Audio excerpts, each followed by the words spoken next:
This is Behind the Insights, a vodcast series by MetrixLab. We talk to experts from all over the world to find out what's really driving today's hottest topics and insights. In this episode, join Rob Valsler, Managing Director of EMEA at MetrixLab, and Shirley Ng, Research Principal at General Motors, as they discuss using new tools to drive faster results.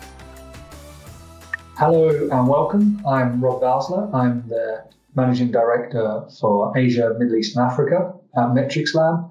And I'm joined today by Shirley Ng from General Motors. Shirley, would you like to introduce yourself? Hello, thanks for inviting me. My name is Shirley Ng, Research Principal of GM International, currently based in Shanghai. The focus of my work is mainly in global product development, working with internal teams such as design and product planning groups. My work focuses on North Asia, Japan, Korea, Middle East and North Africa, also Australia, Europe, and including Russia in both the luxury and mass segments of the auto sector. And thank you, and I'm very happy to be here. And fundamentally, especially in terms of when we talk about new vehicles, we're bringing a car or vehicle to market. So there is a process, that you would have to go through that maybe doesn't change as much. Whilst what it is that we're measuring or what we're evaluating is really exciting and fundamentally different, the actual process of taking that vehicle to market is actually quite similar. And so sometimes I think you can maybe get swept away with the changes, but actually the continuities are quite important, making sure that there's that robustness to the data and showing that this vehicle has a good chance of success in market.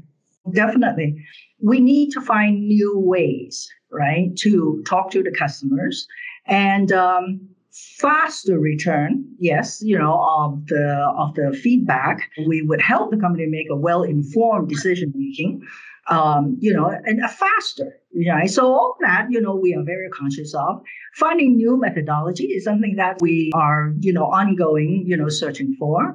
And I think that MetrixLab has been a great help to us, actually, coming up with, new tools and new way of asking old questions. That we really, is focusing on and finding new vendors that can, help us, like you guys. Yeah, very much from the agency side, I think it's about meeting that challenge. It's not about coming up with fundamentally different data and different types of input. It's actually trying to produce some of the same types of data or the same types of information to support the business decision making, but doing it in this kind of different methodology or different paradigm where the speed is much quicker. But it's not like suddenly the answers to the questions you need are different. You just need them faster, or you need consumers to understand things in a different way.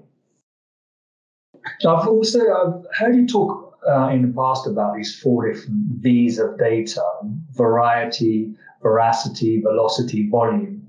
I just wondered if we could talk about that as well. I find it a really interesting framework. What each of those words means in this context and how the framework is useful for businesses and looking at that role of being a gatekeeper. Managing the 4 V's. That's, I would say, a daily mission for us. The 4 V's are interrelated, right? You're talking about velocity, speed, right? Veracity, accuracy, volume of data, and variety, right? The breadth of it. So in popular journals, I read a lot about EVs and its development, who's doing what and who's better than who, like that kind of discussions. And quite a lot is biased, I would say. And some are downright outdated in terms of the writer's source of information. So we spend more time scrubbing the data, as we say that as a gatekeeper, and with less headcount to decide what we can or cannot use to help well-informed decision making. This is something that we do today in research that is also different in the past, say 20 years ago.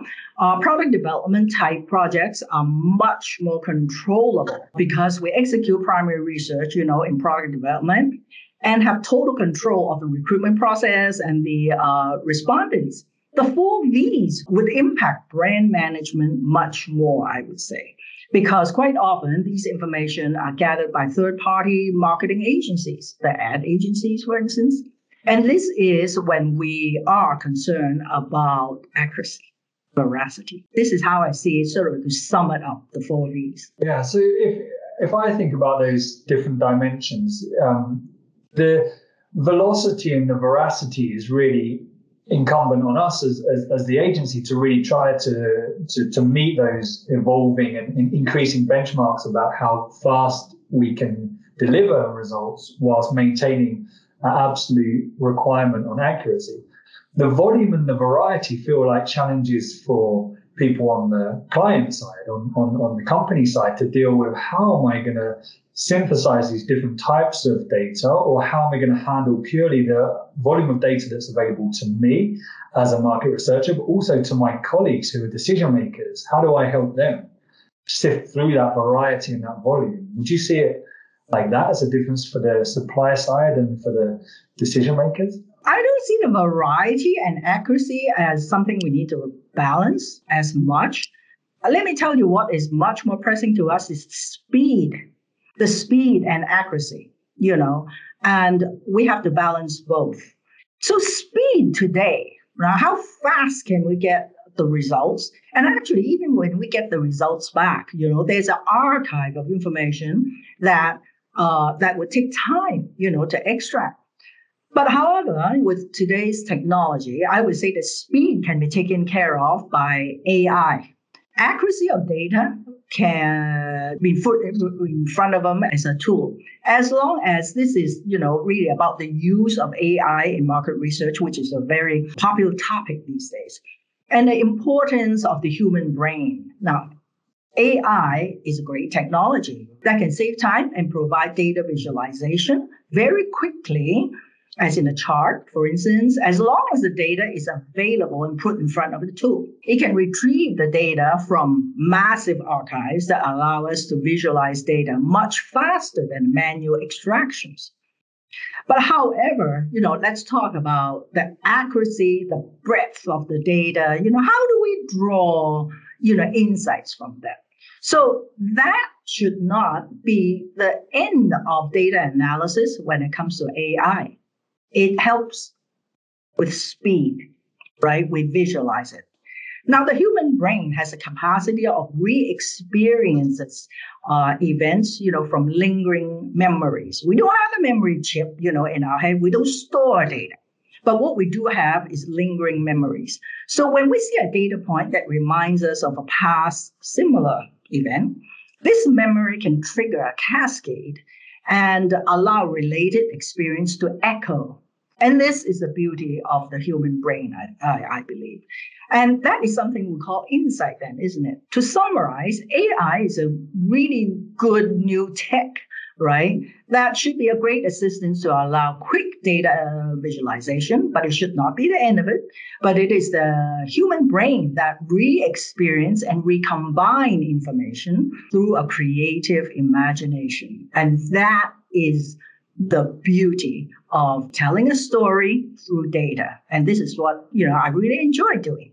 Balancing speed and accuracy, and with the breadth of information in front of us. The tools are getting better. The tools are getting more sophisticated, but without the person in control, I think that's where we're not quite there yet, where there is no artisan using those tools to make something, right? The tools can make the final product much quicker, or the tools can make the final product far more sophisticated than could have been done before with more basic tools.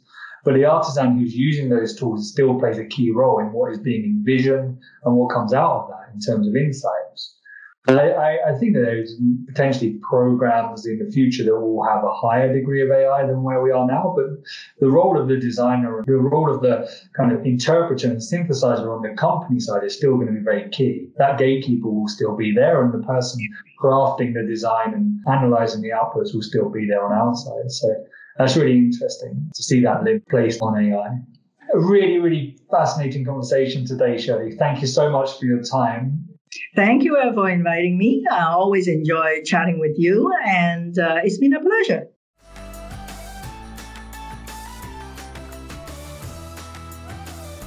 Stay tuned for more Behind the Insights coming in 2022.